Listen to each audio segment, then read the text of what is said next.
அஸ்ஸலாமு அலைக்கும் வரஹ்மத்துல்லாஹி தஆலா பரகாத்துஹு. என் பேர் வினோத்குமார். தாடியெல்லாம் பார்த்தா பாய் மாரி இருக்கிறேன்னு நினைப்பாங்கலாம். ஆனால் நான் இஸ்லாத்தை தழுவி இருக்கிறேன், மார்க்கத்தை ஏற்றுட்ருக்கேன். மனுஷனுக்கு மதம் பிடிச்சா நாடு அடையும், மிருகத்துக்கு மதம் பிடிச்சா காடு அடையும். இந்த மாதிரியான கொள்கையில் தான் நான் முதல்ல இருந்தேன். மதமும் வேண்டாம் மார்க்கமும் வேண்டான்னு சொல்லிட்டு கடவுளே இல்லை, கடவுளே பொய் அப்படின்னு சொல்லிட்டு வாழ்ந்துட்டு இருக்கும் போதோ 2002 நான் வேலை செஞ்சு கொண்டு இருந்த ஒரு அலுவலகத்தில் அமீன் என்ற ஒரு சகோதரன், என் நண்பன், கூடவே வேலை செய்து கொண்டிருந்தான். அவர் தான் எனக்கு இஸ்லாத்தை பற்றி அடிக்கடி எடுத்து வச்சுக்கிட்டே இருப்பாங்க. அப்போ நான் அவரை சொல்லுவேன், உன்னோட மதம் நீ உன்னோட வச்சுக்கோ, நீ ஒரு தீவிரவாதி, நீ பாகிஸ்தானை சேர்ந்தவன், நீ எனக்கெல்லாம் அறிவுரை சொல்லக்கூடாது, நான் இந்து நாட்டை சேர்ந்தவன் அப்படின்னு சொல்லிட்டு அவனை நான் ரொம்ப பேசியிருக்கிறேன். அந்த அடிப்படையில் அவன் கூட நட்பு ரொம்ப தொடர்பு அதிகமாகி அவனோட பழக்க வழக்கங்கள்லாம் எப்படி இருந்துன்னு சொன்னால் அப்படியே அபூர்வமாக இருக்கும். வார்த்தைகள் இருந்தாலும் சரி, வார்த்தைகள் சொல்லி அதன்படி அவன் நடந்துக்கிற முறை இருந்தாலும் சரி, இதெல்லாம் பார்க்கும்போது எனக்கு அப்படியே மெய் சிரிச்சு போகும். அப்படியே ஒரு நாள் கடந்த ஒரு 4 வருஷம் அவர் கூட அப்படியே ஃப்ரெண்ட்ஷிப் கண்டினியூ ஆகிட்டே இருந்தது. அப்போது அவர்கிட்ட கேட்டேன், நீங்கள் இந்த மாதிரி நடந்துக்கிறீங்களே, இந்த மாதிரி பண்ணிக்கிறீங்களே, உங்கள் அப்பா அம்மா அந்த மாதிரி இருந்தாங்களா அப்படின்னு சொல்லி நான் கேட்டேன். அவருக்கு அது சொன்னார், எங்கள் அப்பா அம்மாலாம் என்னோடய வாழ்க்கைக்கு முன்னுதாரணமும் கிடையாது, எனக்கு முகமது நபி தான் வாழ்க்கையின் முன்னுதாரணம்னு சொன்னார். முகமது நபியா, யார்ப்பா அவர் அப்படின்னு சொல்லி கேட்டேன். முகமது நபி யாருன்னு உனக்கு தெரியாமல் நீ வாழ்றியப்பா, அவரை முதல்ல தெரிஞ்சுக்கோ அப்படின்னு சொல்லி கூப்பிட்டு போய் காமிச்சார். அப்போ முகமது நபி யாருன்னு சொன்னால் ஒரு இறை தூதர் அப்படின்னு சொன்னார். இறை தூதர் என்றால் என்ன? இறை தூதர் என்றால் இறைவன் செய்தியாளர் அப்படி என்ற ஒரு பெயர்.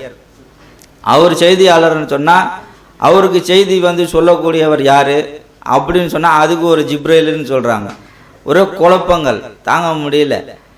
அப்போது அவர் சொன்னார், நீ வேதங்களை படி. அப்போ தான் சொன்னார், வேதங்களை படிக்கணும்னு சொன்னால் முதல்ல நான் பகவத்கீதை தான் படிக்கணும்.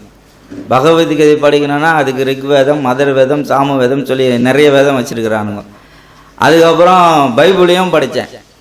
எந்த ஒரு வேதத்துலேயுமே ஒரு தகப்பன் ஒரு பிள்ளைய நான் தாண்டா அவங்க அப்பன் அப்படின்னு சொல்லி கூப்பிட்ற மாதிரி அதில் நான் தான் கடவுள்னு சொல்லவே கிடையாது. பகவத்கீதையில் இருந்தாலும் சரி, அடுத்தது கிறிஸ்துவ வேதத்தில் இருக்கக்கூடிய பைபிள் வேதத்தில் இருந்தாலும் சரி, நான் தான் கடவுள் அப்படின்னு சொல்லி எந்த ஒரு கடவுளும் என்னை வணங்குன்னு சொல்லி கூப்பிடவே இல்லை. இந்த அடிப்படை திருமுறை குரானில் 750 இடத்துல அல்லாஹ் தஆலா சொல்கிறான், நான் தான் கடவுள் அப்படின்னு சொல்லி. இப்போ இந்த அறிமுகம் எனக்கு எப்படி கிடச்சிச்சு சொன்னால், திருமுறை குரான் வேதத்தை படித்தேன். ஆரம்பமே அசத்தலாக இருக்குது. அளவற்ற அருளாளன் நிகரற்ற அன்புடையனமாகிய அல்லாஹ்வின் திருப்பெயரால் நீ ஓதுன்னு சொல்கிறான். அப்போ இந்த அடிப்படையில் நான் கேட்கும் போதோ அவங்ககிட்ட சொல்கிறேன், இதை படிக்கணும்னா அரபியில் படிக்கணுமா இல்லை தமிழில் படிக்கணுமான்னு கேட்டேன். தமிழ்லேயே நீ படிக்கலாம் அப்படின்னு சொன்னாங்க. இப்போ தமிழில் படிக்கணும்னு சொன்னால் சில சிங்கள வார்த்தையில் இருக்கக்கூடிய தமிழ் குரானை படிக்கும்போது எனக்கு மண்டல ஏறவே இல்லை. அப்போ என்ன ஆச்சுன்னு சொன்னால், ஜெயலலிதா அப்படின்னு அவர்களோட திருக்குரான் தமிழாக்கம் செஞ்சது எங்களை கொடுத்தாங்க. அது படித்தேன். அதன் படிக்கும் போதோ அழகாக மைண்டில் அப்படியே செட்டிங் ஆகிட்டே வருது.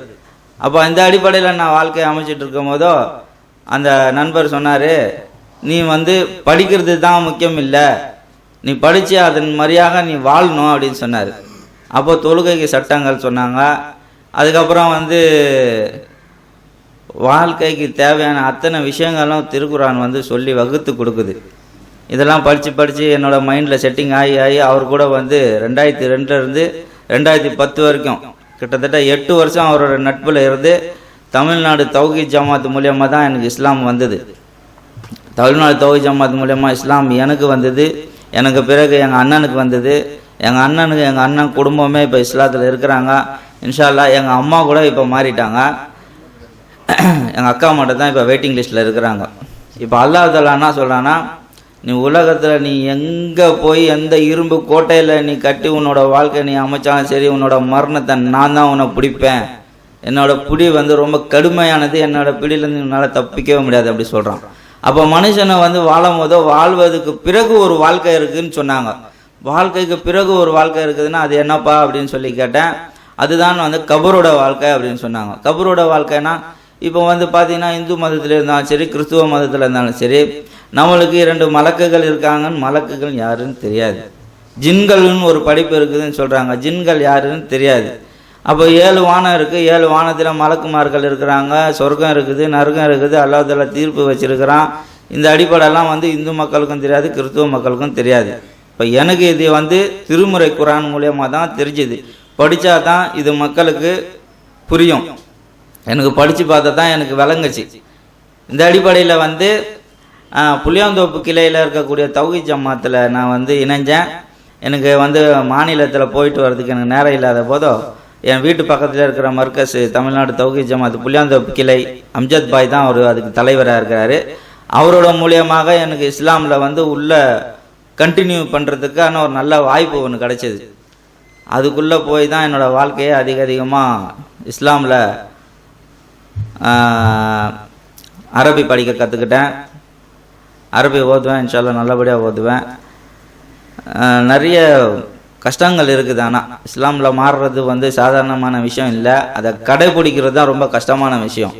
இதை கடைபிடிச்சவன் நாளைக்கு மறுமையில் வெற்றி பெற்றுவான். அஸ்ஸலாமு அலைக்கும்.